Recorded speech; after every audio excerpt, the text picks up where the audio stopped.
दोस्तों आज हम बहुत ही important and very useful ratio को डिटेल में जानेंगे जो है रिटर्न ऑन इक्विटी, जिसे शॉर्ट में आरओई कहते हैं। तो बने रहिए इस वीडियो में ताकि आप रिटर्न ऑन इक्विटी को बहुत ही सिंपल तरीके से समझ जाओ। हेलो दोस्तों, मैं हूं भाविक वाघेला, आपका वेल्थ लर्नर्स चैनल पे स्वागत करता हूं। तो दोस्तों रिटर्न ऑन इक्विटी एक बहुत ही इम्पोर्टेंट फाइनेंशियल रेशियो है जो हमें ये बताता है कि जो पैसे इन्वेस्टरों ने कंपनी में लगाए हैं, जिसे हम शेयर होल्डर फंड या शेयर होल्डर इक्विटी कहते हैं, उस पैसे पे कंपनी पूरे साल भर में कितना प्रॉफिट बना पा रही है उसके बारे में बताता है। शॉर्ट में कहूँ तो रिटर्न ऑन इक्विटी हमें ये दिखाता है कि कंपनी अपने इक्विटी फंड पे पूरे साल भर में कितना रिटर्न कमा पाई। तो दोस्तों रिटर्न ऑन इक्विटी कैलकुलेट करने का फॉर्मूला है ROE is equal to net income divide by share holder equity into 100। दोस्तों किसी भी कंपनी का नेट प्रॉफिट आपको उसके प्रॉफिट एंड लॉस स्टेटमेंट से मिल जाता है और शेयर होल्डर इक्विटी कंपनी के बैलेंस शीट से मिल जाता है। चलिए मैं आपको इसका कैलकुलेशन करके दिखाता हूँ। दोस्तों ब्रिटानिया इंडस्ट्री लिमिटेड का 2020-21 में नेट इनकम है 1849.8 करोड़ और शेयर होल्डर इक्विटी है 3584 करोड़।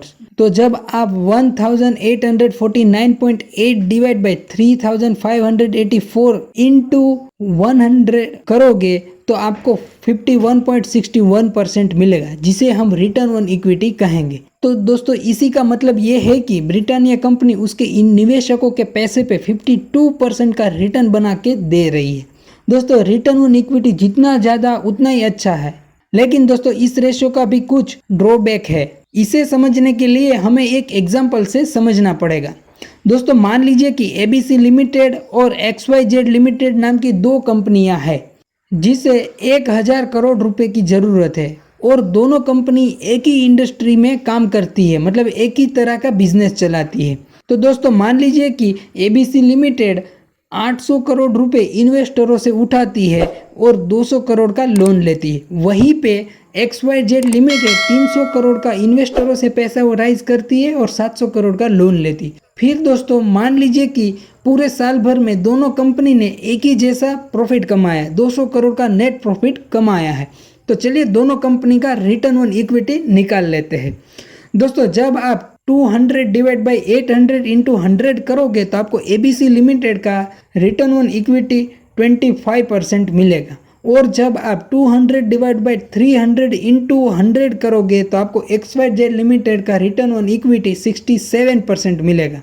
तो आप देख सकते हो कि ABC लिमिटेड से ज़्यादा XYZ लिमिटेड का ROE है, इसलिए अगर आप ROE चेक करोगे तो XYZ limited is best company कहलाएगी। तो दोस्तों आप देख सकते हो कि अगर कंपनी ज़्यादा से ज़्यादा डेट ले लेती है तो उसका ROE बहुत ज़्यादा अच्छा हो जाता है, लेकिन ये डेट लेके ROE बढ़ाना ये एक अच्छी बात नहीं है, क्योंकि आप जानते हो कि जितना ज़्यादा कंपनी डेट लेती रहेगी, कर्जा लेती रहेगी, उसको आगे जाके उतना ही प्रॉब्लम होगा। तो दोस्तों आप कभी भी किसी भी कंपनी का रिटर्न ऑन इक्विटी चेक करते हो तो आपको ROE के साथ साथ कंपनी के डेट यानी कि कर्जे को भी देखना चाहिए, क्योंकि रिटर्न ऑन इक्विटी का ड्रॉबैक यही है कि उसके कैलकुलेशन में डेट को शामिल नहीं किया जाता है। इसी के लिए ही आपको रिटर्न ऑन कैपिटल एम्प्लॉयड, जिसे शॉर्ट में ROCE कहते हैं, उसको चेक करना चाहिए, क्योंकि उसमें इक्विटी के साथ साथ डेट को भी कैलकुलेशन में लिया जाता है, जिसे हम आने वाले वीडियो में डिटेल में जानने वाले हैं।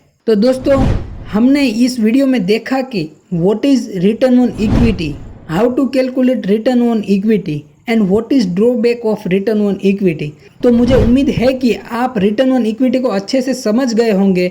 तो ये वीडियो आपको अच्छा लगा तो इस वीडियो को एक लाइक कर दीजिए और अभी तक आपने इस चैनल को सब्सक्राइब नहीं किया है तो जल्दी से कर लीजिए, ताकि ऐसे ही और अच्छे वीडियो आपको टाइम पे मिल जाए। तो चलिए मिलते हैं अगली वीडियो में, तब तक के लिए जय हिंद।